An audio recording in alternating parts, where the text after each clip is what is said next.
Hello. Hey, everybody. Come on in the room. Come on in the room. We're back tonight, y'all. And we're back with something a little bit different. Y'all know we were heavy in those Gilded Age streets since day one, down from day one of season three. And Tyra had this bright idea. This was not on my radar. This was not something I was going to do of my own free will and volition because I've been down here through these Downton streets, but Tyra has not. And so we have decided that we are going to come and we're going to review it episode by episode like we did the Gilded Age, but we're going to start back here with these folks. Tyra, how are you today? And are you ready to get into the Downton of it all? Yes, with it was a slow boogie, slow roll for Gilded Age for me, but I love Gilded Age. So I was, I keep seeing comments like, I was saying Downtown Abbey, but it's Downton Downton Abbey. Down. And this, you have to see that. You guys have to see that. Are you guys talking about that? Have you seen that? It's being referenced in, the Gilded Age, and you referenced it a couple of times too in comparison. So I was like, let's just watch it and see. And I was like, oh, y'all cooking. Let's talk about it. Let's talk about it. And then it's nice to give some just due to maybe some good shows, but YouTube wasn't YouTubing then in the review space like it is now. And I don't think I've seen anything where anyone is episodically breaking down Downton Abbey. And if we could be the first to do that, or in the realm, we're in good company.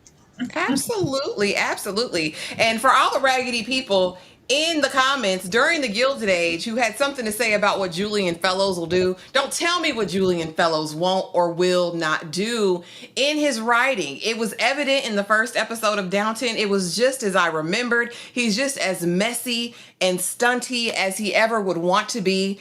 So I would think it not strange if in season 4 of the Gilded Age we get some more of him sprinkled in. But Tyra, we're not gonna wait. We're gonna dive right in it.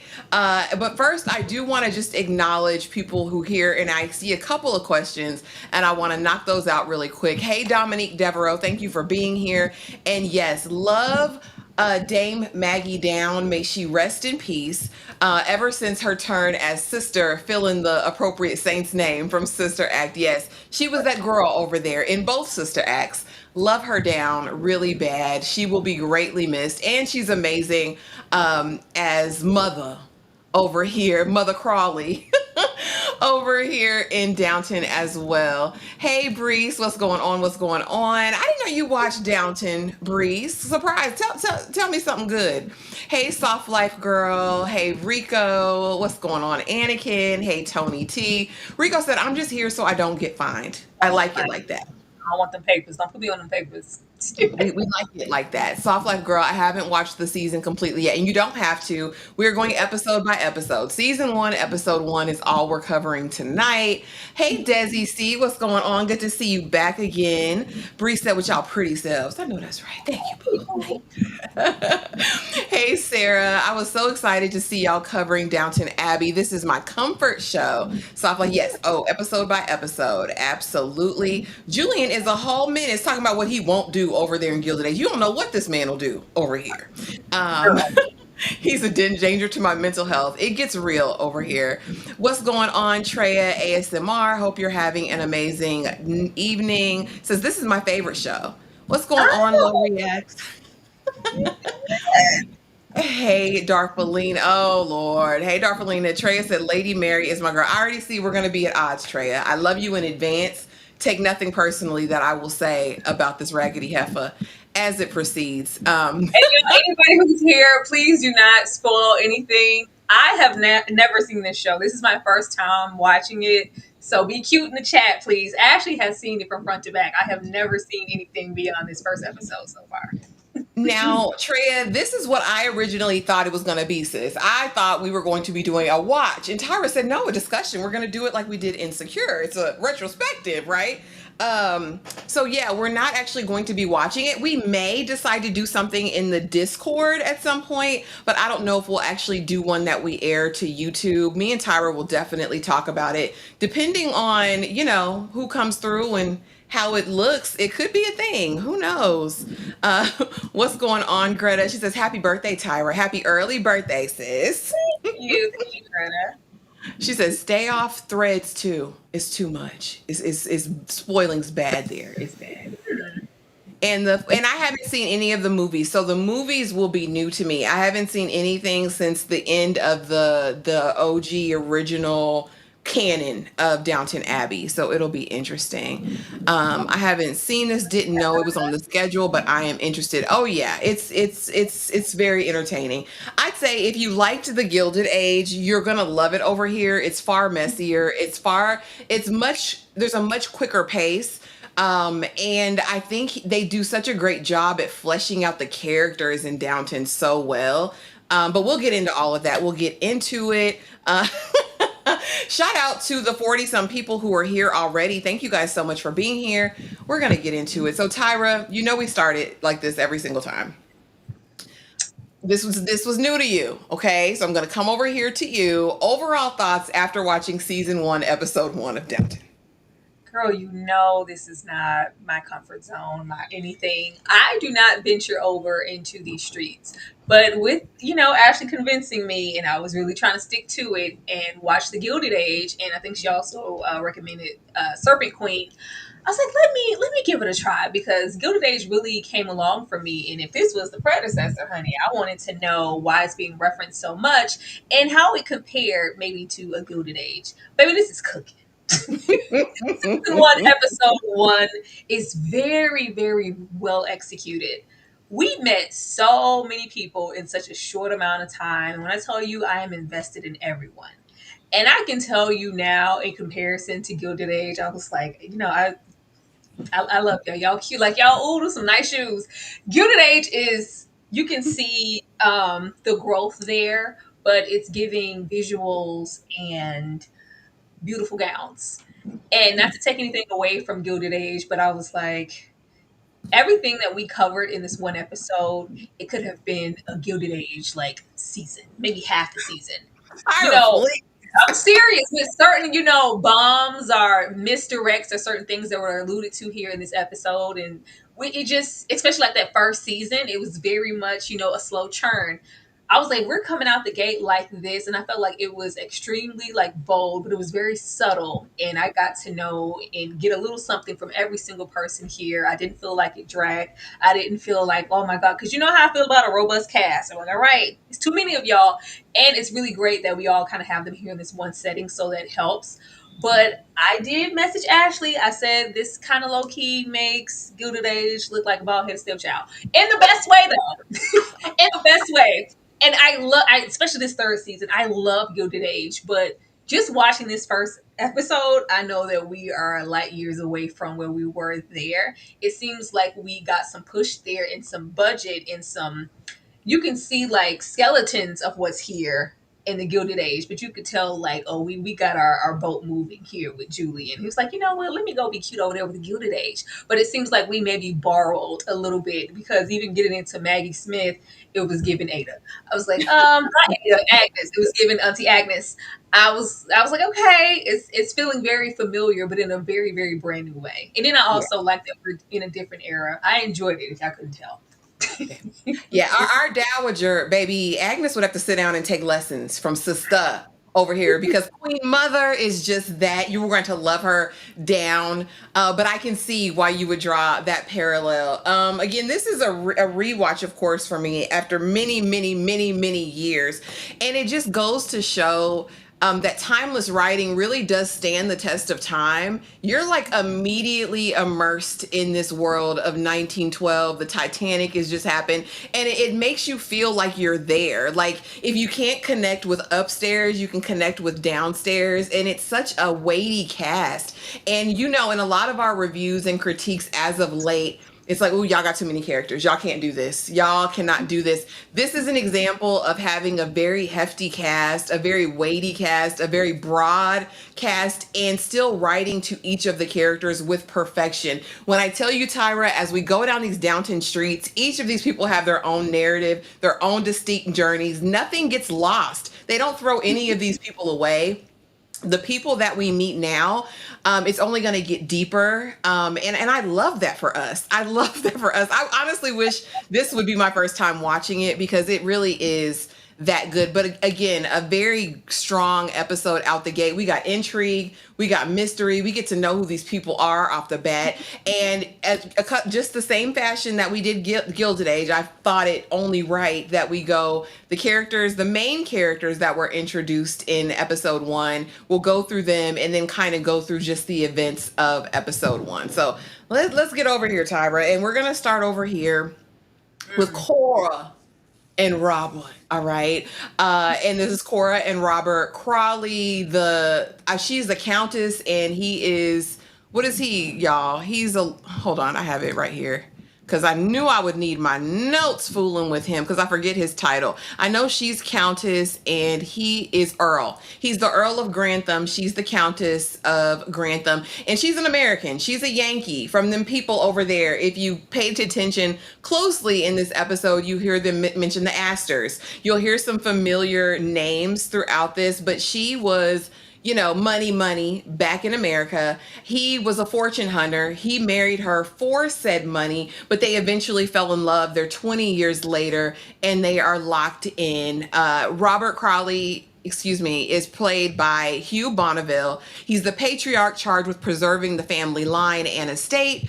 And in this episode, he receives a telegram that the two heirs to everything have passed away. He only has daughters. They only have daughters, Lady Edith, Lady Mary, and Lady Sybil. And so we have to either get them married off or find a close relation that we can trust that are going to take care of the household, the estate, and still be kind to us in the midst of this. So Tyra, off the bat, I want to know your thoughts on Kora, or excuse me, let's start with Robert and then we'll go over to Kora. Baby, I like Robert. I like Robert. You can tell Robert, this was a come up for Robert. It's like, you know what?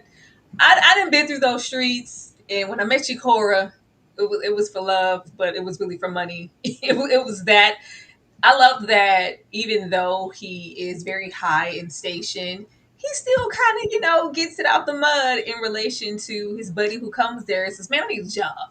I need a job. It's not looking too good for me out here with my disability. Can you help me out? Hook a brother up. And the fact that he would undertake that with what that means to not even the public. We ain't even got in the public. The people in the house are tripping because we don't have time to be waiting on him, and he has this handy. It is such a mess, and the fact that we would forego all of that because not only is this my friend or my brethren from whatever, this isn't right. He needs to be here. I was like, you damn skippy, because boy. Don't girl, look. I'm just gonna say when the heifer tripped him with the cane, I say, okay, you know what? Death to the staff, death to the entire staff. What we're not going to do is trip that man on that cane. That pissed me off because I didn't expect that. I thought we were all, pomp and circumstance. I said, oh, y'all laying hands on people. But the fact that he looked out for him, not in spite of the staff, but even old Corey Hill was like, how cute of you to help out the poor. I was like, how cute of you to help out the poor and disabled. Ma'am, she's you could really tell that they are indifferent in a way, but I want to know what it is there that's really keeping them. Like, there seems to be love here. It doesn't seem to just be because at first they were kind of giving me Bertha and Russell a little bit. No. Just a little bit, and then I was like, okay, well, no, it's not that, and I do like because typically we see it's the Duke or the man or whoever, and we're trying to get next to them for money. No, it's the reverse here.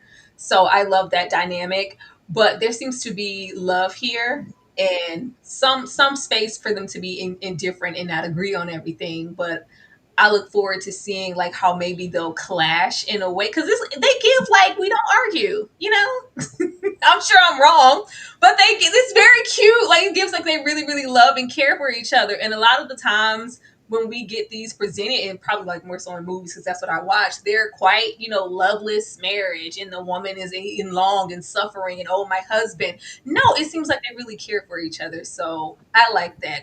Kora is interesting. Kora is interesting.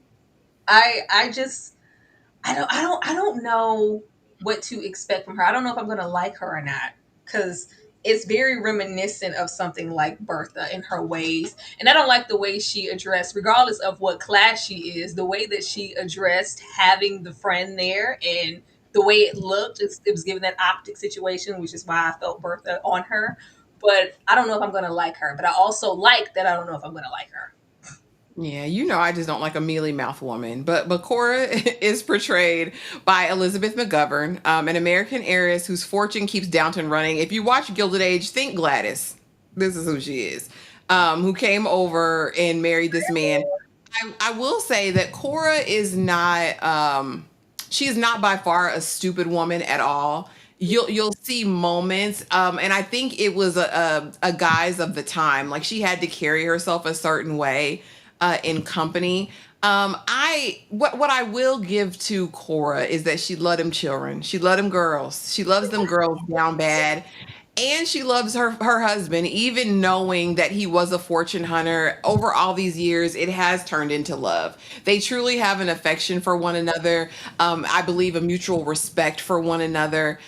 In this episode, she's shady boots. I mean, we're not going to get it wrong. She's of a certain time and of a certain ilk, and that just kind of is what it is. I like Robert. I've always liked him. I believe through the series you'll question some of his decisions and things like that. But ultimately, he does want what's best for his family. He's also influenced by his mother. So then you have, kind of that external factor. The mother who can't stand Cora still to this day, really quiet as is kept. But she's Agnes coded, right? Y'all put a whole different veil over Cora instantly when y'all said older Gladys. And I like Gladys, but Gladys she didn't give me that. She gave me that she is not really a mealy mouth way, like very respectable in the sense in how she presents herself, but she can also be assertive when she needs to be. She's a Gladys? Oh man, I didn't expect that. I'm gonna say it is what there's a naivete, I'll say that to her as she goes on. But just in the principle of she's a dollar princess, he had rank, she had money. It was the perfect pair to keep his estate and life going, his bloodline. But yeah, we'll see as it goes on. We're just talking episode one. So we're just gonna go over here and ease on down this road. Next we have Lady Mary, child. Now, Lady Mary is a demon from the depths, from the pits of hell. Immediately, I remembered the visceral reaction that I had rewatching this again last night. I said, "Oh yeah, this is Mary." When this heifer said, "Oh God, do I have to wear black?" It was definitely giving Scarlett O'Hara. It was definitely giving. I didn't know that man. I was just keeping him on deck until I found something better. Like Lady Mary is hell on wheels. There is a fierceness and a fieriness to her that I love. She's willing to push boundaries and limits. She's very smart, but she's so nasty, so rude. Tyra, I want to know from you, what's your initial impression of Lady Mary? Lady Mary gave me she's going to be one of the first women outside. I'm looking at my pants. I'm wearing pants. I'm wearing pants and I'm pushing boundaries. Lady Mary is interesting. I love that she's just over it. Like, do I have to wear? Do I have to care? Do I have to pretend to care? Because you're asking a lot of me to pretend to care. I mean, nobody knew that he was a fiance outside of the people in his house. Do I have to? Why does my life have to stop? Does it really matter that much?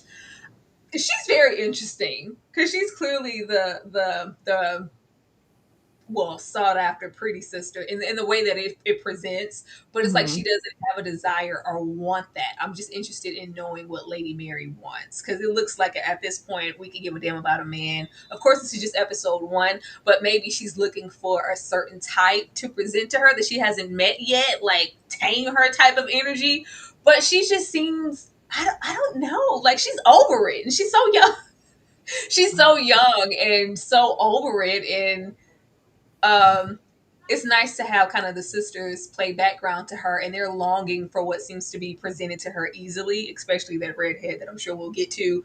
But I'm just very interested. I just love how she's very honest and even it's like there's layers to her because she's bold and honest in that way. But when we have that moment where she's going through the servants' quarters with that man and they're caught, she's instantly, apologetic. And she's like, well, I always apologize when I'm wrong. So she does have levels to her. But if she's held on wheels, I'm absolutely here for it. This Bob is instantly telling me, that we're.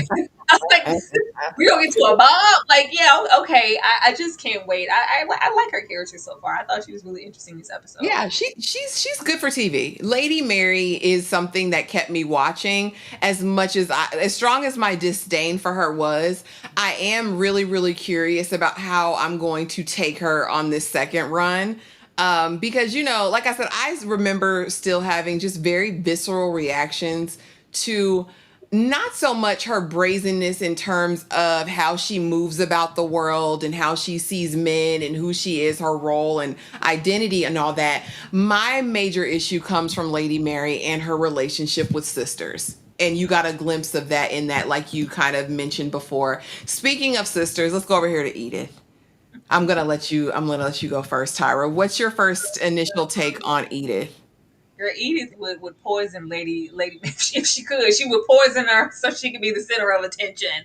Girl, when she said, "At least I got something to fish with your little ugly self," I was like, "Oh, baby, poor She was thing. all blood. With your harsh face." What was she? It's very, you just mad because nobody wants you. The way that she is in the tuck and waiting, just in this first episode, awaiting her downfall, like, huh, guess he didn't want it. Guess he didn't take it. You're not as hot as you think you are.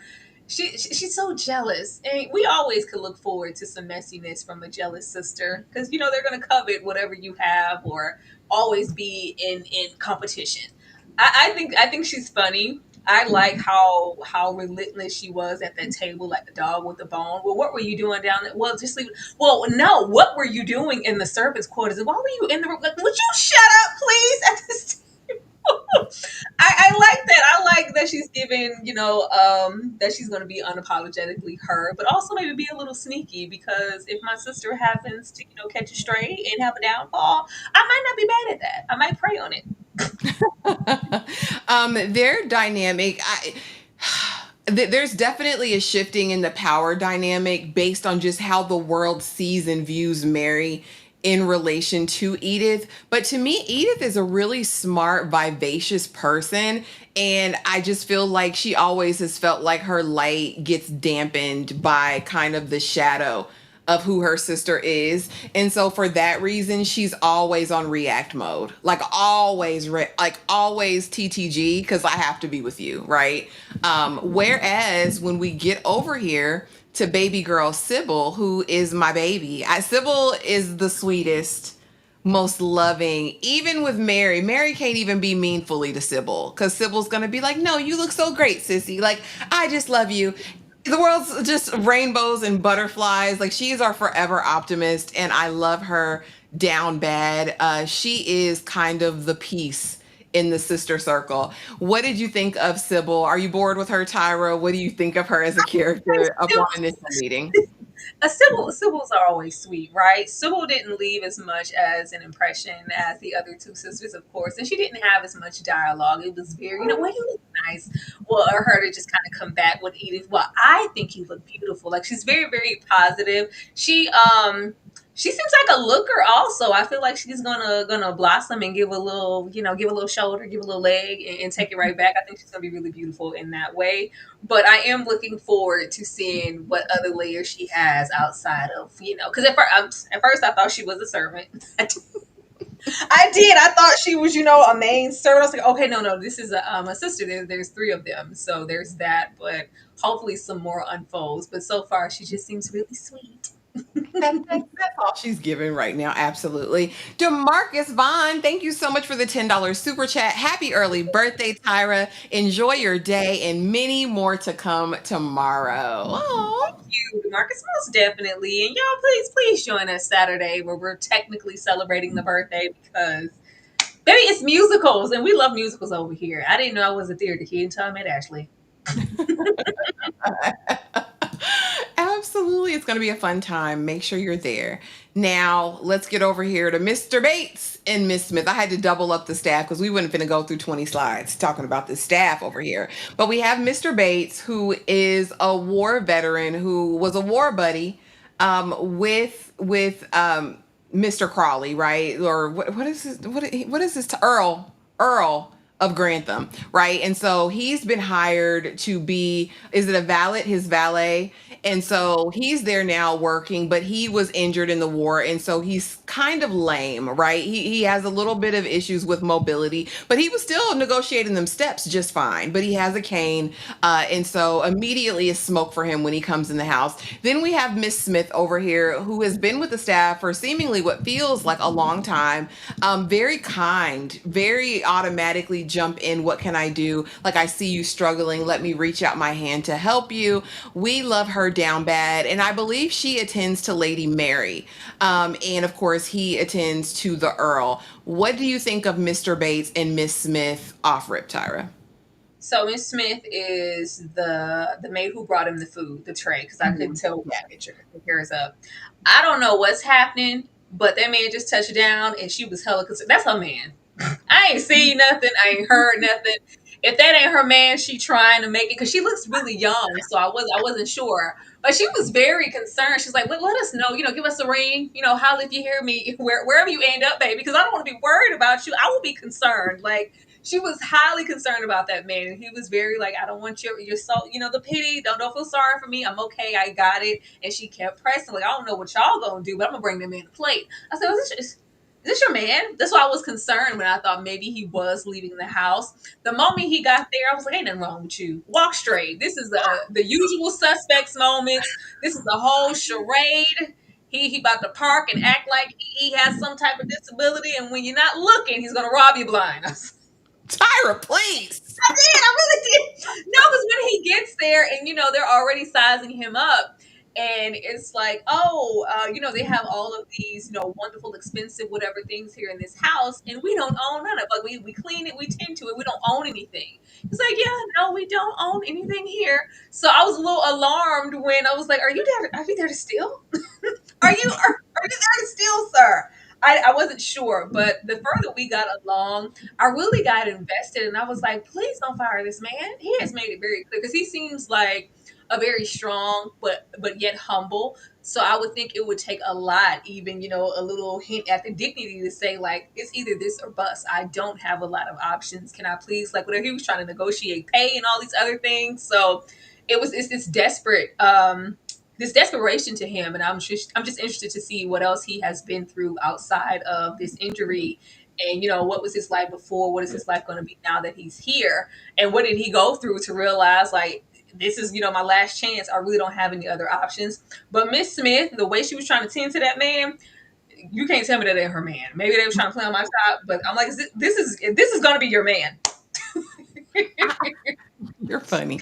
I like Mr. Bates, and I see y'all in the chat like, I don't know, I don't know. I was introduced to his character in another much lesser known show, y'all, and don't judge me. Y'all know I be on my Hallmark and with the E vibes.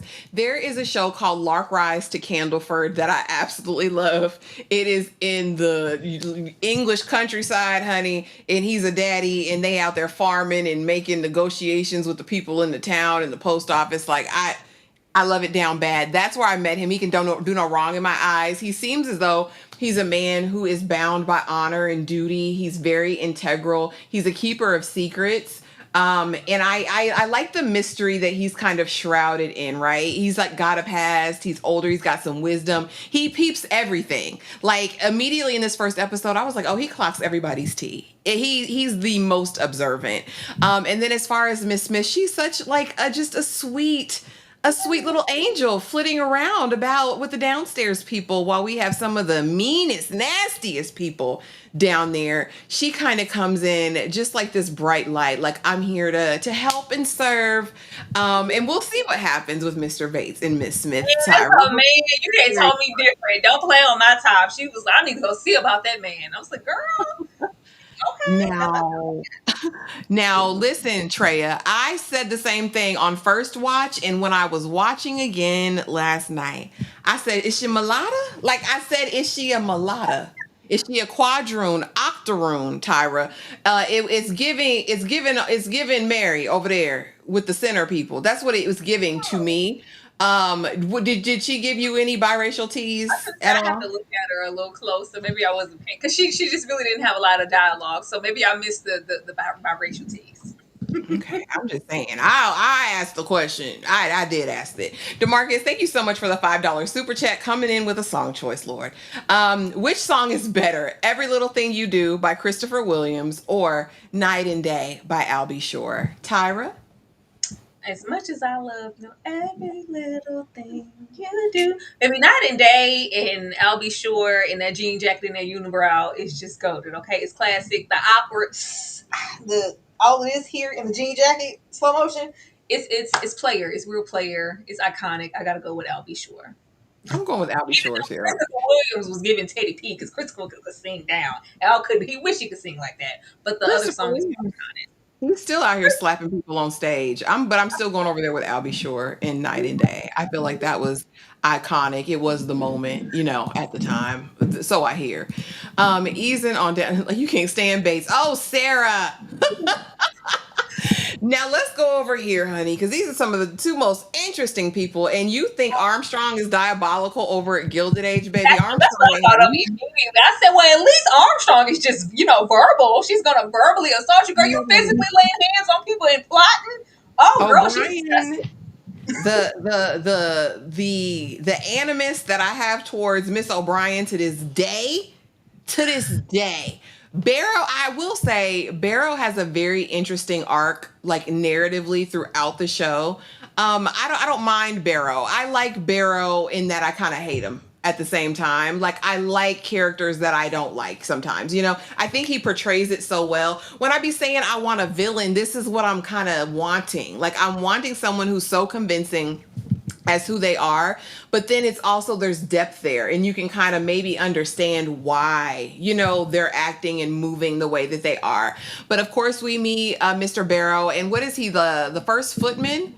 But he's like right under, he's in line to become a valet, and that's his ultimate dream. And now Bates comes in, and you're in my way. Because what are you doing? That was my job, my man, my money, and my mansion. I don't know what you're doing here. And O'Brien, for whatever reason, has taken him on like this son or this nephew. And she's like, what do we got to do? What we got to do to get the job done? I'll pull his cane out twice. I'll do it 3 times. What you need, son? I got your back and I'm here. She's very judgmental. Now, again, she is Armstrong coded, but Armstrong ain't got nothing on this lady. I promise you, Tyra. Thoughts on Mr. Barrow and Miss O'Brien? Girl, when I say I saw the whole cast of Gilded, and I was like, everybody's here. Well, we know due to circumstance, there won't be a Peggy in the quarters, but still, if this is not Oscar and Armstrong, okay, copy and paste Gilded Age. She is awful. Like, girl, you coming out that strong first episode? Is it really that serious? I was like, is this your son? Like, what do you owe him to be this dedicated and worried about his station and him getting valet? Like, Lord, it was very Armstrong, especially that connection that she has with Miss Cora. And he was like, I don't even know why you listen to her. Like, she ain't nobody. She whack, low key manipulator. I kind of know her tea. You're listening to something that she has to say. It was very much that. Girl, she really pissed me off pushing that man on the ground. I was upset. Like, how could you do that? It's one thing to be plotting from afar, but you don't physically do something. It's like, how far are you willing to go if you're willing to be that damn brazen right there in front of everybody, the staff and company alike? That was too damn far. I feel like she's gonna be messy as hell.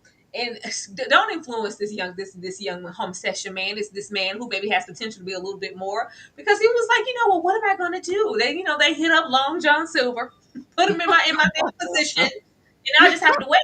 Well, there are other ways. Other ways? How many ways are you willing to go, little Miss O'Brien? You're not cute. She just, I needed her to go. I needed her to go. If she's worse than Armstrong, and she was already giving that energy of, if there's any air in the room, she's going to do her best to suck the air out of it and always have something negative to say. I was like, oh my God, it's Armstrong 2.0. Ugh. But she's saying she's worse than, Oh, and baby, Armstrong ain't got nothing on his.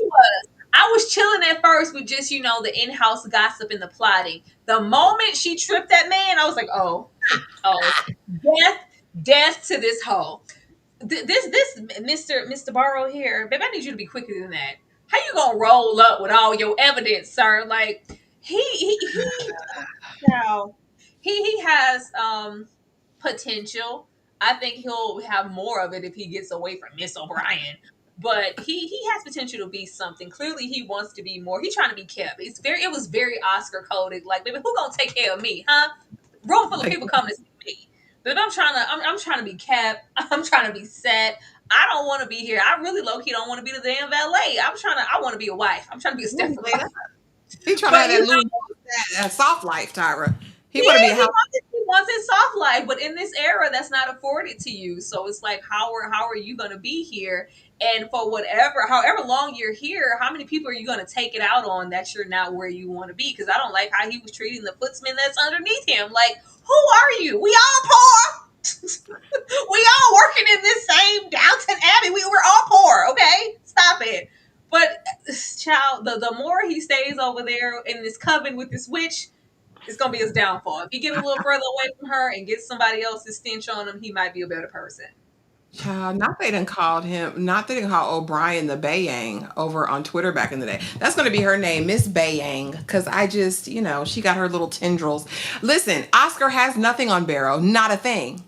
Because Barrow has depth. Again, he's terrible. They're terrible, Tyra. These are some terrible, terrible, terrible, terrible people. But immediately you feel, I didn't even think about Oscar until season 3. I was like, who is that? Get him out of here. He's annoying. Just get out of here. Next we have, and I think we're winding on down, Mr. Carson and Miss Hughes. And of course, these are our elders. These are the leaders of the staff. She's the head of the ladies. And of course, he is the butler, I believe is his title there. And he's pretty devout, pretty fair. You get Bannister, right? Very, very Bannister coded that we get in the Van Ryn house over in Gilded Age. And then we have Miss Hughes, who's kind of the matriarch, I guess, of the staff down there. And of course, they have a friendship where they work together, kind of in tandem. We don't get a ton from them, except him being like, listen, we gotta get him out of here. He's disabled. He's messing up my flow. He's messing up my crew and my staff. Get Bates out of here. And Miss Hughes kind of just acquiescing and going along with the flow, just to keep peace and to keep the household running smoothly. Tyra, what do you think of Mr. Carson and Miss Hughes? Miss Hughes said, "Time is money, my money." What the hell y'all doing standing around? There's always some work to be done.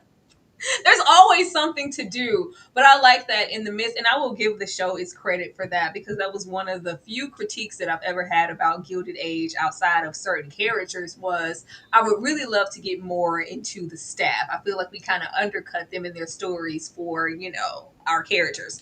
But we seems like we're going to get both. I feel very invested in this staff immediately. Miss Hughes is definitely giving matriarch, but I like that even here in this episode, she was kind of questioning, you ever thought about, having a different life or making a different choice? Like, is this all that I've ever could have been or wanted for myself? I love that we're getting to mention with her there.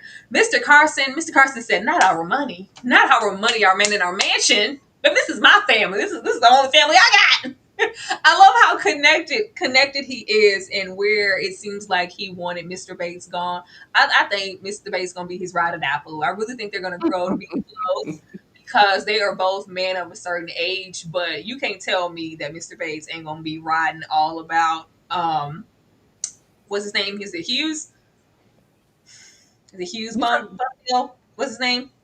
Oh, you're talking about the Earl of Grantham, Mr. Crawley. Yeah. Right. I think he's going to be like kind of his right hand, and he has no choice but to have some kinship with him, because I think they're both going to be so devoted and loyal to him. So where he couldn't wait and you're messing up the flow and you need to get out of here, I think they're going to be real tight. But I like how committed they are, because he was like, oh Lord, they coming for the money. They coming not all this work and this hard work. Like, Lord, not my family, not us losing everything. Like he took that to heart. Like it was personally going to be him. It was. I mean, it is. It is. Ultimately, it's gonna affect everyone if they lose, you know, her money. Her money. Now let's go over here to Mother Violet, child. Mother Violet in Violet, Dame Maggie Smith. May she rest in peace. But love her character down. Again, Agnes would sit at her feet and take notes, because Agnes ain't got nothing on Mother over here. When I tell you she's a force to be reckoned with, she's got all the wisdom, she's got all the sass. She's got all of the things, and I absolutely love her down bad. Of course, she's the matriarch, famed for her razor sharp wit and traditional views. Presses Robert on securing a male heir to protect the entail, right? Because we need to protect this legacy, this line, and this money. You married that heifer for money. Don't lose the money now, buddy. What did you think of Mother Violet, Tyra, up on your first meeting? I said, don't underestimate Violet. They walking all down like, oh, we gotta call up Mother Violet so she'll hear from us first. She probably doesn't even know what's going on. Hell yeah, I know what's going on. Why do you think I'm here? I am on top of this. Didn't you hear that the ship went down? We got to think about things. Where you have the son trying to be patient and mindful, and this just happened. Let's just take a moment. Let's mourn. Let's not just jump in and worry about what it looks like financially or who's going to take what place now that these two heirs are gone. And she's like, no, baby, but look. Do you know you have 30 minutes? Do you know you have 30 minutes? She's very on and very wise. And she's also like at that age of, I'm old, so I can say whatever the hell I want to say. I can say whatever I want to say, like kind of not, when we have characters, it's like, oh, it's just old and senile, but really they reading down in this tea, but you can get away with it because what are you gonna do? I'm old. What are you gonna do? I think she's gonna be really interesting. I love how she already does not bite her tongue, and she's gonna say exactly what she means, and also hold that family to task because we do not have time to waste. I look forward to whatever else unfolds with Violet. Absolutely. And like I said, just as far as the comparison to Agnes, I will say that Mother Violet gonna do what need to be done to get the job done. Where Agnes will just sit over there and pout and whatever. Mother Violet's gonna get into the thick of it. She's gonna have conversations with people she don't necessarily like. She's gonna do all the things to ensure the legacy of her bloodline. And I love that. That's a mother. A mother. Thank you so much, Bookworm, for the $4.99 super chat or super sticker. We appreciate you. It says, excited you are reviewing one of my favorite shows. Absolutely. This is going to be a fun time. I can already feel it. I feel it in the spirit. I feel it, Tyra. But now let's go ahead and get into it. So the Titanic has sank, honey. The ship that couldn't sink. And if you're on my Instagram story, I had to put Celine Dion on it because my heart will go on, Tyra. But we receive a breakfast time telegram that the Titanic disaster has claimed the presumptive heir, cousin James, and young Patrick Crawley. Of course, also Lady Mary has lost her intended on the ship. And so now the family's reeling because we have to take some steps to secure my wife money. Tyra, what did you think? Of course, the news is going around the house and we're having to start making some thoughtful arrangements to figure out what's next. Were you shocked at this? Were you shocked that they were adding a real life tie-in? What do you think of the setup and the premise of the episode? No, the way I was watching Titanic, like I knew before they even said it, I was like, "Oh Lord, the Titanic is sank," because we got the era and the year on the screen. I was like, "Are they talking about? They talk about the Titanic?" I was more so engrossed in. You couldn't tell me that the Downton. When I figured what downtown, I was like, "Oh, it's not Downtown Abbey, it's Downton." Oh, once I saw them, getting ready, I was like, "Oh, it's a hotel." I was like, okay. I was like, oh, this is gonna be really interesting. You could not tell me that this was not a hotel with all the prep that was taking place and how large this staff is, and just how grand. I was like, this is just for one family. This is just how serious they were taking it. The bells and whistles and they're up and they were hopping to it, and you have to make sure. I just knew that they were getting ready to open the doors to the public. I was like, oh, this is just for them. So that just kind of took me back. But I really enjoyed just that long like trolley camera shot of us just going through the house and meeting everyone and seeing how this impacted them. And you could tell, like you said, everything that goes on above, it trickles down because it does affect our pay, our livelihood. Like, where are we going to be if you misappropriate or whatever funds due to some death? We got to get things in order. We're worried just as much as the top is. So I just love that. But I also really love that we started with the staff. I was like, oh, I'm just very, very into the Gilded Age now. I've been kind of engrossed in that universe. So just to get here and it's just so heavily staff coded, I thought that was really interesting. But you could not tell me that we were not getting ready to turn the beds down and put mitts under pillows because I was like, if it's all of this just for them and what they're accustomed to, the threat that this could all be gone because of X, Y, and Z. I was like, oh, they're going to get it in motion. Right now, we have to get assortments of black and worry about the public and mourn, but let's not wait too long because we need to ring those bells. um, yeah, I think. Well, I know for a fact. And I think that this gives a really, really good representation to what they're also showing in the Gilded Age. When the Duke comes and Mhm. he's like, "No, I've got all of these families living on the land. Like I have a castle." Like I think this shows the grandness of how these people were living in those days, and just the need in terms of the staff. You needed a full staff. You needed them 80 people just to support the household. Which is insanity, but for the time, that was just their way of life. Now, easing on over here, of course, no inheritance for the girls, so we have to figure out what's going on. Later, of course, we'll meet the Duke that comes in, and I have a specific slide for that. But the conversation I thought was interesting between Kora and Robert, in that, she's fully aware of why he married her.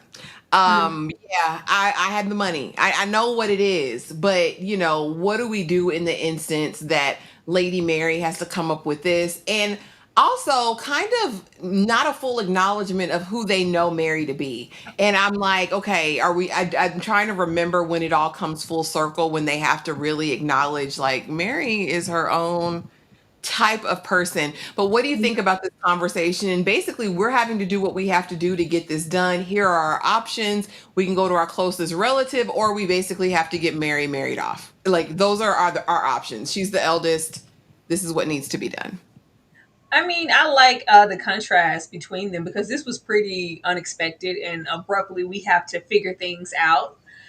I I'm just so surprised that she's a Gladys, but I guess it is kind of present here because she was very soft and kind of referencing to him. Well, he seemed to be the one that was more reserved. Like, maybe they're not even cold in the ground yet. Can we wait? Can we at least get confirmation before we start planning for X, Y, and Z? So it did feel like that was in the far front of her mind, but I just thought there was more to her, but I guess I have to wait and see that.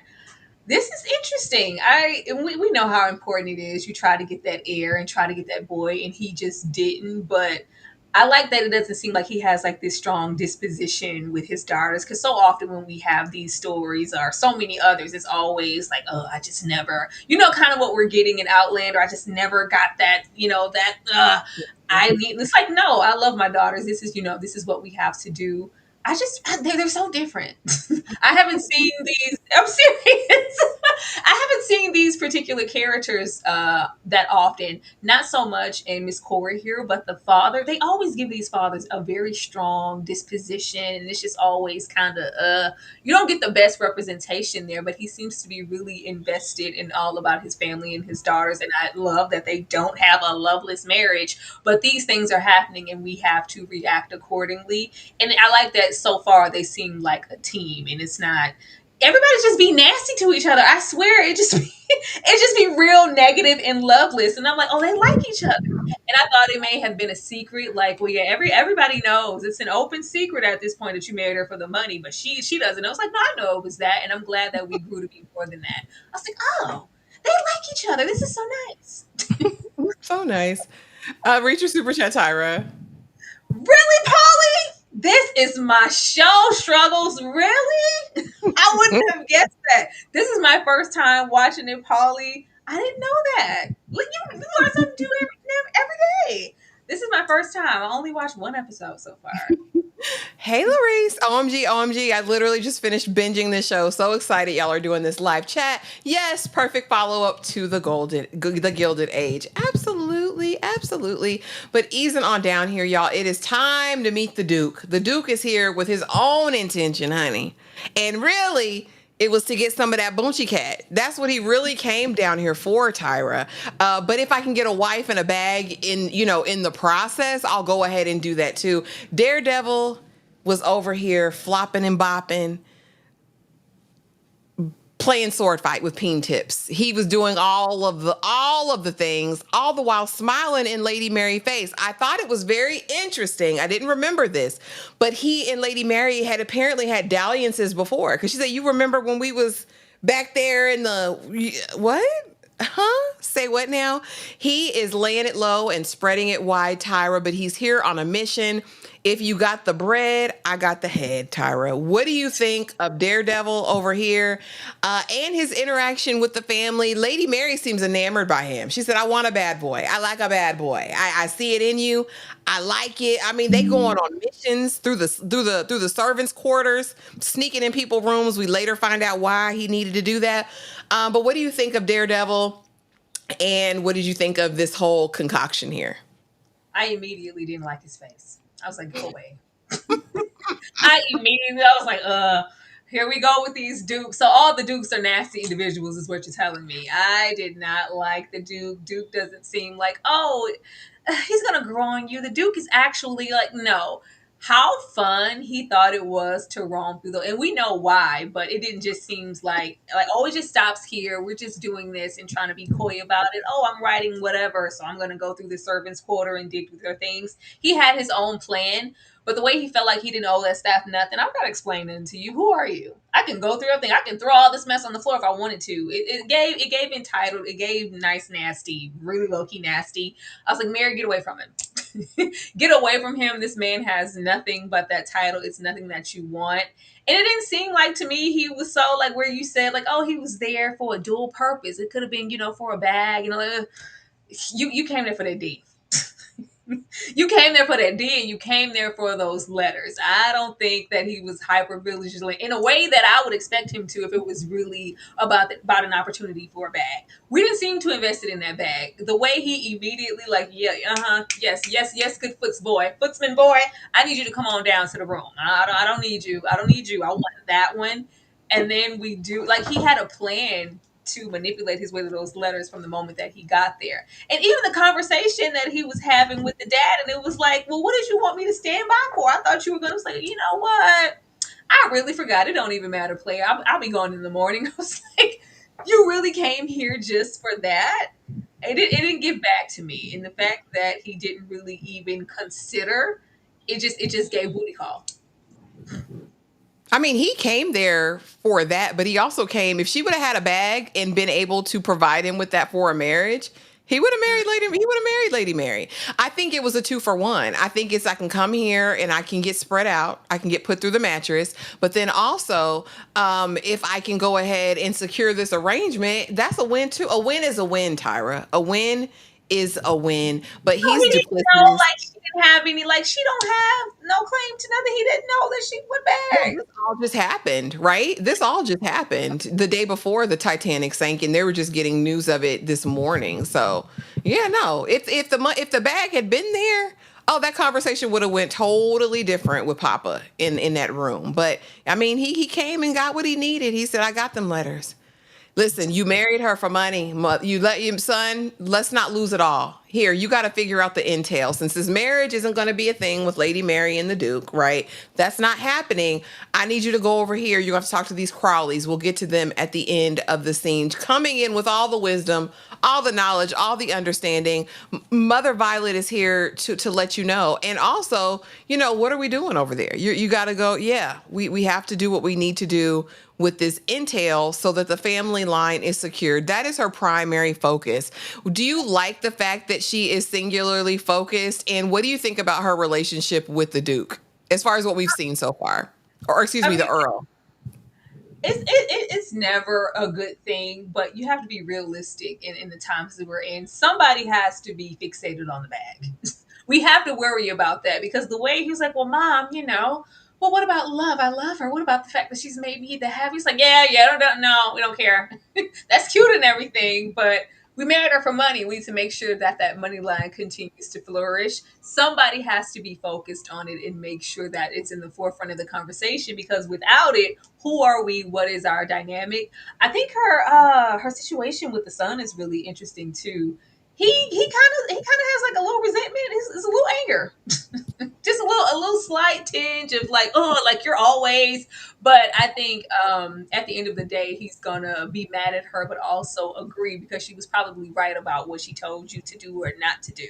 So there's that, but she's probably been there in his corner and in his ear doing this to him his whole life. So at this point in his older age, she's like, Mom, I'm tired. Like, girl, leave me alone. Kitchen, like, no, I have to make sure I show up here at the crack of dawn. The boat just went down. The man just yelled, just keep checking them. Check them again. Rose just blew her whistle, and you on the line talking about, so what about that bag?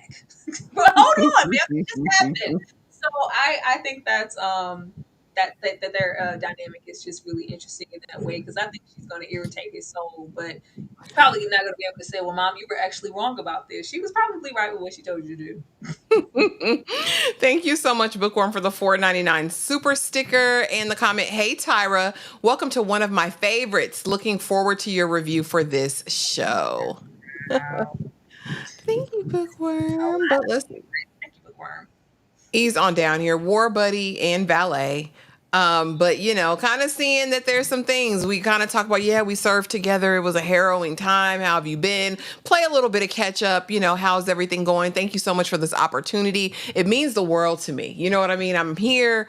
I'm in it. I'm trying to acclimate to this staff who's really not being receptive to me, but I'm here. I'm not going to tell you that, but I'm just going to suffer in silence and make it through. What do you think about this dynamic in terms of a friendship where they're really in two different classes? On the battlefield, it's something totally different, right? Because we're all on the front lines or wherever we are. But when it comes to the house, there's a clear distinction between upstairs and downstairs. What do you think of this relationship? And will there be longevity in the way of being friends for them, do you think? Oh, most definitely. The way he said, stop the car. Stop the car. Stop it now. This ain't right. This just isn't right. I can't let him leave like this. This isn't okay. I like their dynamic. I like that he hasn't allowed classism to just dictate what he is, or even the people around him, including his wife. Like, I don't care what it is. This man was there for me. You know, it was kind of giving because at first I thought it was like, well, I feel sorry for him. I owe him something. I can at least give him a job. But I think it's more than that. I think they really have a loyalty to each other, especially in this place where it seems like we're going to go. You need people in your corner that you can trust. And I think he's going to be one of those people. I think he's going to be his right hand. And where he may seem like, oh, he doesn't really hold any weight here. What could he do? Because everybody's going to already, the moment he touched down, everybody just immediately get away. Get away. You're useless. What are you going to do? I think that before long, he's going to like earn all kinds of respect because nobody's going to see the value. Nobody's going to see him coming.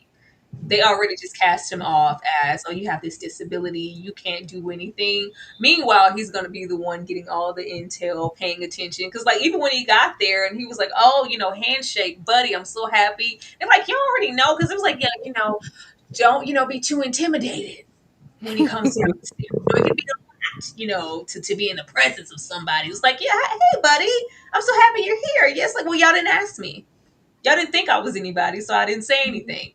I think he's going to be moving like that a whole lot. And it takes a whole lot to just, stand strong in your dignity when the heifer trips you and have you fall on cobblestone rocks and the On damn. your face. It was too much. And he just stood up. He just stood up. He's a very, very prideful, very dignified man. But I think if you cross him, I don't know. You don't pass through those wars and in the streets and whatnot. And I don't know if you have the young lady here. Who was the because she was everything. Who was the little chipper one here in this episode? Oh, I love her. I can't think of her name. With the dark hair, though, she's got a very strong accent. She's Ygritte's right hand. She's so fun. I can't think of her name right now. She's Is it hilarious. Daisy? Is it Daisy? It could I might be. be wrong. And girl, she cried. I was like, she's great. And they can't stand her stinking guts, Sarah. She's just so happy to be there. Oh God. But I think we're gonna have those people and then have two people like these, these manipulators here, and they're gonna be conniving and people are going to be watching that they're not expecting, and I think it's going to be really interesting because they're awful. Absolutely. So, what I really want to know is, do you think that in this conversation that they had, because this is the plot, plan, and scheming of two devils, when they were having this conversation, what can I do? I'm supposed to be the valet. I mean, I'm supposed to be that. He's taking my spot. He's taking my shine, and I don't even think it's personal. I think honestly, whoever would have been hired in for that role, he would have done whatever to try to get them out because that's my spot, and I want to climb up as high as I can go. But do you think that they plotted, planned, and schemed the kicking of the cane? And she did it so disrespectfully and so egregiously. I said, sister, you bold. And then looked at him dead in his face after she knocked him down, like, and I'll do it again. And I'll do it again. Mother Bayang. I'm not about to play with her, Tyra, but talk to me about their friendship. And do you think it goes deeper than just a friendship? Is there some deeper connection between these two? I mean, I thought it was her son at first. Because she's very like worried, like we have to get you to this place, and she doesn't give me she has such a bleeding heart that, oh, I just want to help this. No, she's very self-serving. It doesn't give that she likes too many people. So I thought that maybe they were in relation somehow, or maybe him not even knowing. I don't know, but she cares a whole lot more than I would think she would for the type of person that she is. I think that they were both in on the Kane situation. Well, you know what? Maybe not. Maybe not. She does give me that she'll push far. And where he is kind of giving this like old villainy, like Pinky and the Brain type energy, he will be the one to go, well, wait, I didn't know you were going to do that. No, that was too much. I didn't sign up for this. Like, I think she's willing to push boundaries beyond, whatever. But I know she's not just doing this out of the kindness of her heart. So I am curious to know why. Like, what is the connection? But I just immediately thought son. Okay. We'll see. The plot will thicken as we go on. Oh, Uh, Jesus. now the Duke is DL, honey. Now this was the most interesting little scene we saw, honey, because everything is said and done.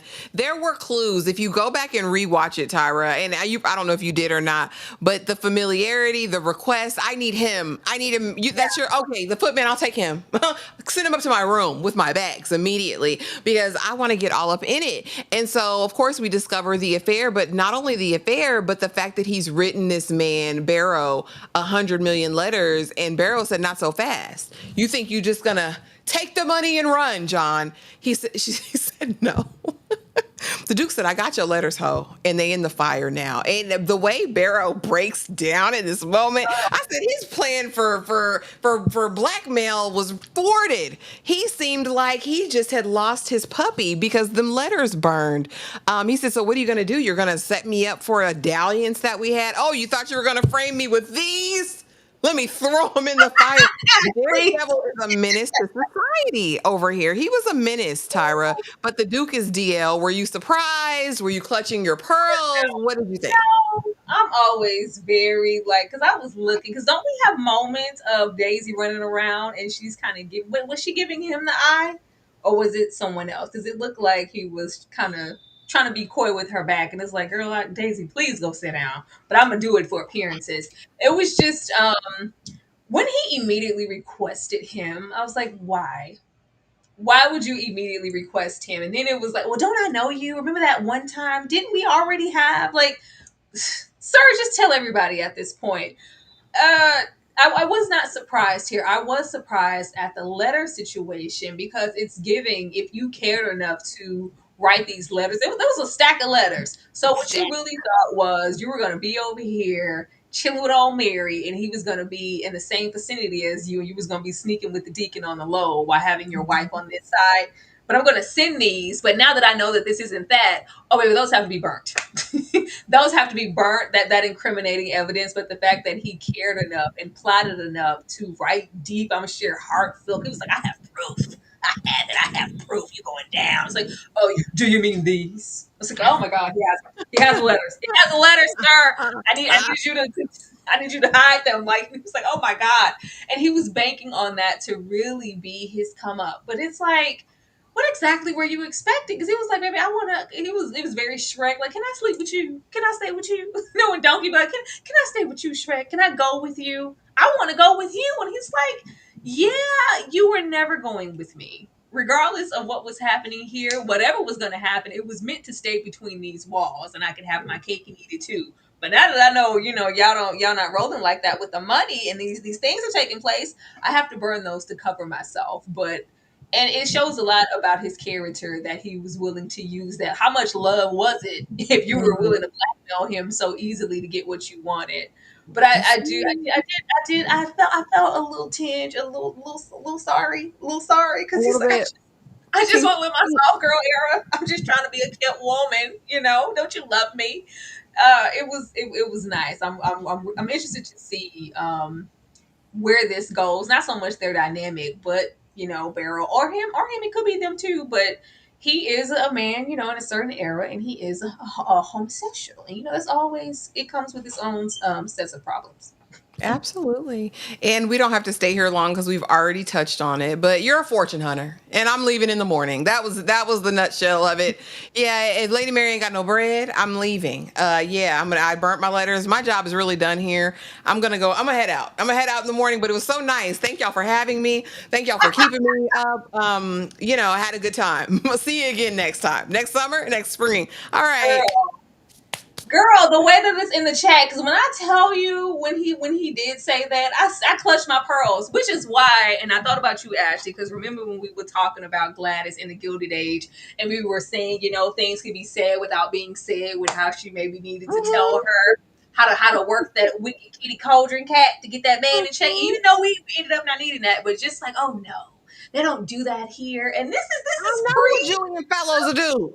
They don't, not here. This, again, it's a woman of a certain time.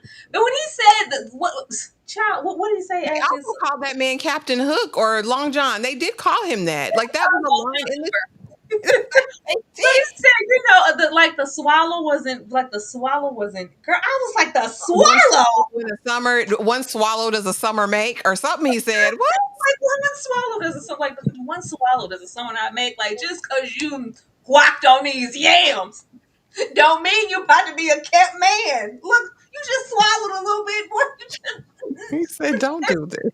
Or where you came from, honey. Like, what did you think this was? Ew. It's like, oh my God. I need to write that one down. I'm going to text it to somebody. Maybe this one swallow is not a sermon. What? He said. That's what he said.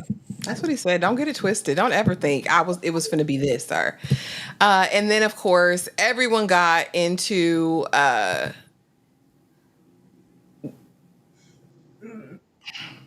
Earl of Grantham. Lord, child, I'm gonna call him Robert. I'm gonna just call you Robert. Robert, because I can't remember the titles. Fired and rehired. Because listen, Bates, you gotta go. I can't be messing up the staff, Mr. Carson's staff. He got a flow. He got a work process. I'm sorry. I can stay on though. I'm good. I can. You can take it out of my money if you need to hire, an extra footman for events. Like, man, I need this job, man. I need this. I need this money. I need it. And he said, sorry, you got to go. Before he can go, I said, sir, you just want to do the dramatic run. Just say that. Because then I'm running after the carriage. Stop, wait. No. I got to make the train. No, you're hired back. I can't do you like this, bro. You was with me in war. You had my back. If not for you, I'd probably be limping just like you. I need you here. So now Mr. Bates is back in the house. Was this dramatic for no reason, Tyra? And honestly, would you have hired him if he was your friend in this role or capacity, knowing the setbacks that he would encounter? It does, but in this time, like there's so many other things to consider with who you want directly next to you all the time. To really just trust people, and as far as your interests, like who has your best interest at heart. And I'm sure he'll be really capable and useful in so many ways that equate to so much where I don't even know why I even considered, the woes of what that could have been, because you do have a disability. This far outweighs that. I think that's something to consider here, because it's about to get hot in these streets, and we're gonna need this man. But girl, when he started crying in that room, I was like, oh okay. I was like, oh, he's not a robber. He didn't come to rob your blind. I was like, oh, I thought he was gonna put all your personal belongings, whatever I can put in his bag. I swear. I swear, I was like, okay, this is where it becomes the usual suspect. And aha, yeah, y'all thought I was a cripple. I thought he was gonna start walking straight and drop that damn cane. Remember, like Franklin did on Snowfall. I thought he was gonna be walking straight, Tyra, walking away with please. all their valuables. Tyra, please. I didn't know. And I was like, oh, he's about to scan off with your valuables. Like, yeah, I wasn't planning to stick around anyway. This was real espionage. I was like, no, he's a really great. I'm Oh, not doing this. he's a good man, Savannah. He's been through some things and he does really do his job. I thought he came to manipulate and steal. But when he broke down, when he was like, no, well, maybe you can, take this. I was like, oh no, he really needs this job. He really like, I need this money. It was very TT and set it off. I need this job, whatever you need to do. And you can see how much it was like really ripping away at his heart that he had to say, like, well, I thought on the back end, tomorrow it was gonna work out today, but it's not. So I'm gonna have to let you go. Like I gotta make some hard decisions. But he was like, you know what? Wait, it was giving train station. It was giving, a good Love Jones say anything moment. No, no, wait, No, Julie, stop, wait. stop the car. I can't do this. This doesn't feel right. He even looked at his butler. I couldn't do it. Didn't feel right. Couldn't do it. It wasn't right. That's right. And you're going to have like the utmost loyalty and trust for this man because you did stop and you did consider him in spite of the issue. It's everything. It's up from here. It is. That's his friend real bad, down bad. And now I know you really got my back at it, especially even at the behest of the staff. And you still chose to kind of ride with me. I think that's a thing. And the tears did it. And the tears did it for Miss Smith, quiet as it's kept. Because when she walked by bringing his tray and he was, I said, oh, he crying real tears. Like, he don't know what's next. Like, I'm just like, no, I'll be okay. I'm just like, no, you won't. No, you won't. It was like he was going to be on the street. I said, please give him. And I knew I should have known, and I knew that there was a hint of desperation because when they brought him to the little jailhouse quarters and the servants, he was like, oh, yes. I was like, are we looking at the same room? Nice. He was like, oh, nice. Yes, look at this bed. He was like, oh, this is ain't no roaches or nothing. This is nice. I was like, are we looking at the same house? Okay, it's giving prison. But he was like, yes, this is. I'm like, where have you been? Were you homeless? Are you okay, Mr. Bates? You know how people were treated back then. It was, you know how it was for people who weren't perfect. You know what I mean? Especially or if they had any sort of malady. It was kind of over, especially in the service industry. But Larice, yes. The Duke is Daredevil, y'all. Run it, look at it. I knew. I was like, that's Daredevil. I had to double take. I had to pause it. I had to zoom in. I said, oh Lord, Daredevil out here just spreading cheeks. But let's wrap it up. Spiral staircase. I will walk up 10 flights of stairs if I get to stay, work here, and have this bed. Now we're doing some things we don't necessarily want to do. We have some ideas we don't necessarily want to share. I just will say that there's intrigue afoot.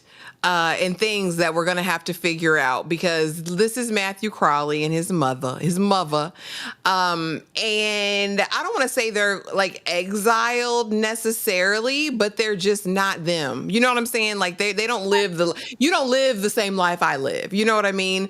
But he's the heir. He's the heir apparent for all intents and purposes. He's their cousin. And he's actually a solicitor or an attorney at the time. So he lives a humble life with his mama out there. He's working, doing the best he can, 9 to 5, good times. And now, you get the invitation to come on up to the big house. We have some things to discuss. Tyra, I want to know from you predictions and who do you think Matthew is? Do you have any thoughts or predictions about who he is, how he's going to move about? Is he going to be a villain or will he be a hero? I'm really curious about your thoughts. He did not give villain. The moment he got it, it was Charlie in the Chocolate Factory. He got the golden ticket. He got the go home, Charlie, run. You got the golden ticket. He was like, oh my God. It's going to change our lives. They want to change our lives. Like, it was very unexpected. And it seemed like something he valued. I don't see him being a villain for something that he valued. Now, I don't know what this means as far as how much power he's going to hold, because power will change. Power and money, it will change a person. But he really looked grateful and shocked, like, me, for me. Mhm. I don't know. It felt happy. He gives positive so far. He wasn't, eating an apple. His feet weren't in the scene. He wasn't, giving duality. You know how they do the villain edit. He wasn't in the mirror. If they invited me, they don't even know who's coming. It wasn't giving that. It was like, oh my god, it was for me. So I think he's a good man, Savannah. I dare say, maybe. Yeah, we'll see. We'll see, you guys. But that was episode 1 of Downton Abbey. Y'all came through tonight. I mean, I'm interested to see where this goes. We got 6 seasons, so if we cover a single episode, we'll be here for the next couple years talking about Downton. Please. But Tyra, let the people know what we've got going on this week. Let them know what you have going on, and make the invitation to your party, girl. To your party. My 40, my Kim Porker voice, my 40. Tomorrow, guys, we will be getting into Peacemaker. If you watched and enjoyed season 1 of Peacemaker, neither one of us were talking about it or in the space like that at this time. We're here and ready to dive all into Peacemaker, and I hope it's really good. So tune in tomorrow. Saturday. Tomorrow is my actual birthday, but we will be celebrating Saturday, and I'm really excited because Ashley and I, if you're new here, we love a good cosplay. We love to dress up. We're very theater kids in the sense of a cosplay or a skit or things fun like that, and all of those things are really encapsulated in musicals. You get to dress up, you get to sing, you get to be extra, and who's more extra than us? We're very extra, so I'm looking forward to that and really celebrating my birthday with you guys and getting into our looks because baby, I'm excited. Yes, titties up. We're gonna have a good time Saturday.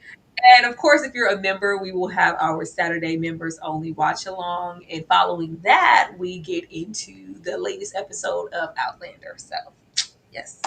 Absolutely. So it's stacked, it's packed. We're gonna have a super good time. Don't go. When's the next review? Jacqueline, every Thursday, if everything goes according to schedule. And if we decide to end up doing a watch party over in the collective Discord, make sure that you're over there. Let me put the QR code up. So you guys can be a part. If you want to join the Discord, we make announcements all the time. We're always watching something over there. And so we may go ahead and do a watch party of the next episode. But as of right now, I think we'll have it standing every Thursday. We'll be talking Downton, especially if y'all showed up to, I how y'all. will. I will say anything that's kind of, and we're not. After last time, we are not slapping retrospective on anything. I think that scares people away too. We will just be. It's always depending upon the engagement from you guys. As long as you guys are showing up and you're engaging from the episodes, and I'm very invested. This is fresh to me. Thank you guys so much for the happy birthday wishes. I appreciate it. This is fresh to me, and I'm already engrossed in the first episode. When I tell y'all, Ashley knows this is not my wheelhouse of shows. This is not something that I personally pick out to go and watch. As soon as there's a bustle of any kind, I'm probably going the other way. A bustles, I was like, Ashley, is it bustles and powder wigs? Is that what's going on over there? So the fact that I'm really like finding like, oh my God, Gilded Age is actually awesome. Downton Abbey is really good first episode. I'm invested in these characters. I'm appreciating that. But as long as you guys are here, commenting, engaging, leaving comments below, we have no problem being here. The moment that it subsides and it goes silent, we cannot make any promises. We are here just as long as you guys are. Yeah, we'll throw something on the ground real quick, but I'm excited. I think this is going to be fun. And we appreciate you guys coming through and absolutely showing all of the love. Look, Pretty Girl said, we still haven't watched season 2 of Flavor of Love, y'all. You know what? Well, once again, Danny, that was something that we were really hyped for. I thought we were going to make it over there to I Love New York. But once again, if the engagement isn't there, most of the times we will replace it with something that may have more fanfare and engagement versus what we're currently talking about. So if you want something to say, comment below, hit that like button, tell a friend and tell a friend that two black girls with glasses are on YouTube talking about Downton Abbey. That part, do that. But y'all, we love y'all down. Thank you so much for coming through. Thanks for the support, and mark it on your calendars. Thursday, 7:15 Eastern Standard Time. We'll be here to talk Downton, barring, in any changes in support. But thank y'all. Thank you guys so much for showing up for Tyra. Be sure to show up on Saturday as well. We're going to have a good time. But thank y'all for being here, and we will see y'all tomorrow for Peacemaker. Good night.